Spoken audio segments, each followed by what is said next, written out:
तो चलिए बिना किसी देरी के आज के इस एक्सप्लेनेशन में सीधे काम की बात पर आते हैं। आज हम बिहार शिक्षा परियोजना परिषद यानी बीईपीसी द्वारा लाए गए माहवारी स्वच्छता दिवस 2026 के पूरे ब्लूप्रिंट को डिकोड करने वाले हैं। हमारा मकसद है इसके हर एक पहलू को गहराई से समझना।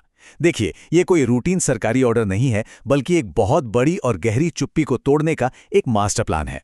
तो आइए हर एक चीज को साफ साफ समझते हैं। आज हम क्या क्या कवर करने वाले हैं, बहुत ही सिंपल है। सबसे पहले हम माहवारी से जुड़ी जमीनी हकीकत और डेटा देखेंगे। फिर इस 6 दिनों के खास जागरूकता अभियान के शेड्यूल पर बात करेंगे। उसके बाद सुरक्षित कचरा प्रबंधन, लड़कों की भूमिका और आखिर में जानेंगे कि एक पीरियड फ्रेंडली माहौल असल में बनता कैसे है। भाग 1, माहवारी की वास्तविकता। आइए देखते हैं वो कौन से आंकड़े हैं जिनकी वजह से इस अभियान की जरूरत पड़ी। यूनिसेफ का ये डेटा देखिए, 71%। जरा सोचिए, भारत में 71% लड़कियों को अपना पहला पीरियड आने से पहले इसके बारे में कुछ पता ही नहीं होता। इमेजिन करके देखिए वो डर, वो कंफ्यूजन जो एक यंग लड़की महसूस करती होगी जब उसे अचानक इस बदलाव का सामना करना पड़ता है। बस नॉलेज के इसी बहुत बड़े गैप को भरने के लिए इस पूरे अभियान को डिजाइन किया गया है। और हालात को थोड़ा और करीब से समझने के लिए नेशनल फैमिली हेल्थ सर्वे का ये आंकड़ा देखिए। बिहार में आज भी केवल 58% महिलाएं ही माहवारी में स्वच्छ तरीके अपना रही हैं। इसका सीधा सा मतलब है कि 42% महिलाएं अभी भी अस्वच्छ और असुरक्षित तरीकों पर निर्भर हैं, जिससे उन्हें खतरनाक इन्फेक्शन का रिस्क रहता है।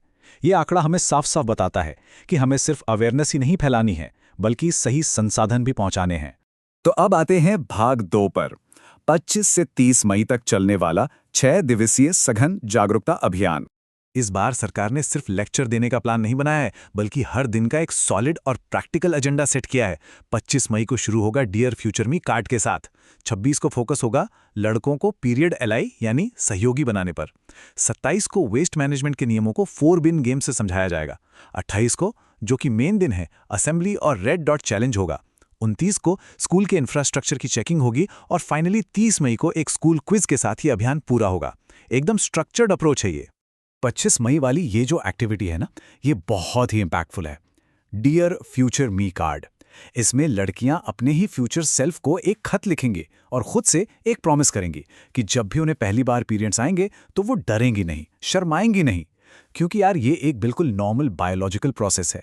ये सीधे तौर पर उस 71% वाले डर को जड़ से खत्म करने का एक बेहतरीन तरीका है। अब बढ़ते हैं भाग 3 की तरफ, सुरक्षित कचरा प्रबंधन। इसके लिए जो सॉलिड वेस्ट मैनेजमेंट नियम बनाए गए हैं उन्हें समझते हैं। अप्रैल 2026 से जो नियम आ रहे हैं वो सच में एक गेम चेंजर हैं। इसके तहत माहवारी उत्पादों को अब ऑफिशियली सैनिटरी वेस्ट का टैग दे दिया गया है। इसका मतलब है कि अब स्कूलों को कचरे को सिर्फ गीले सूखे में नहीं, बल्कि 4 अलग अलग हिस्सों में बांटना होगा। सैनिटरी कचरे के लिए एक अलग ढक्कन वाला रेड बिन रखना मस्ट कर दिया गया है। और हाँ, डिस्पोजल के लिए मिनी इंसिनरेटर का इस्तेमाल होगा, ताकि कचरा सुरक्षित रूप से राख में बदल जाए। अब हर संस्था की पूरी अकाउंटेबिलिटी होगी। चलिए देखते हैं भाग 4, सहयोगी के रूप में लड़के और समाज। देखिए, हम सब जानते हैं कि जब तक लड़के और पूरा समाज इस चर्चा में शामिल नहीं होंगे, तब तक एक सुरक्षित माहौल बनाना नामुमकिन है। इसीलिए 26 मई को स्कूलों में नो शेम क्लासरूम चार्टर बनाया जाएगा। इसका मेन फोकस लड़कों को ये समझाना है कि माहवारी एक प्राकृतिक प्रक्रिया है। अगर कोई कक्षा में लड़कियों को चिढ़ाता है या बुली करता है, तो वो बिल्कुल एक्सेप्टेबल नहीं है। एक सेफ और रिस्पेक्टफुल को एजुकेशन माहौल बनाने के लिए लड़कों में ये सहानुभूति होना सबसे ज्यादा जरूरी है। और इन पुरानी वर्जनाओं या टैबूज को तोड़ने का इससे बेहतर तरीका क्या होगा? 28 मई को माहवारी स्वच्छता दिवस पर एक रेड डॉट चैलेंज होगा।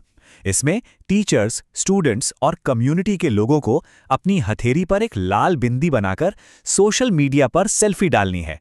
ये एक तरीके का पब्लिक स्टेटमेंट है, ये दिखाने के लिए कि हम सब इस विषय के प्रति संवेदनशील हैं और अब इस पर बात करने में कोई शर्म नहीं है। अब आते हैं अपने आखिरी भाग पर, माहवारी के अनुकूल यानी पीरियड फ्रेंडली माहौल का निर्माण। ये सारी जागरूकता, ये रूल्स, ये सब आखिर किस दिशा में जा रहे हैं? 30 मई को होने वाले स्कूल क्विज का ये सवाल बहुत कुछ कहता है। महामारी के दौरान असल में क्या जरूरी है? क्या सिर्फ पैड दे देना काफी है? चलिए इसे समझते हैं। आधिकारिक गाइडलाइंस के हिसाब से एक पीरियड फ्रेंडली स्कूल होने का मतलब सिर्फ अच्छा इंफ्रास्ट्रक्चर होना नहीं है। हाँ, पानी, साबुन, सुरक्षित शौचालय और रेड बिन तो होने ही चाहिए, लेकिन इसके साथ साथ सही जानकारी और एक सम्मानजनक माहौल का होना भी उतना ही अनिवार्य है। अगर स्कूल में दुनिया का बेस्ट टॉयलेट है, लेकिन लड़कियां वहां जाने से डर रही हैं क्योंकि कोई उनका मजाक उड़ाएगा, तो फिर वो स्कूल पीरियड फ्रेंडली नहीं है। सक्सेस के लिए फिजिकल और इमोशनल दोनों तरह की सेफ्टी चाहिए। इस पूरे एक्सप्लेनर और कैंपेन का जो सबसे बड़ा टेक अवे है वो इसी एक लाइन में छुपा है, चुप्पी नहीं, जानकारी सही। ये सिर्फ एक नारा नहीं है, बल्कि एक बदलाव की शुरुआत है।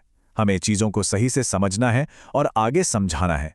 अब आखिर में आपके लिए मेरा एक सवाल है, ज़रा सोच कर देखिए, क्या आपके आसपास का माहौल, आपका अपना स्कूल या वर्क प्लेस, क्या वो सच में पीरियड फ्रेंडली होने के इन पैमानों पर खरा उतरता है? जवाब आपको खुद ढूंढना है।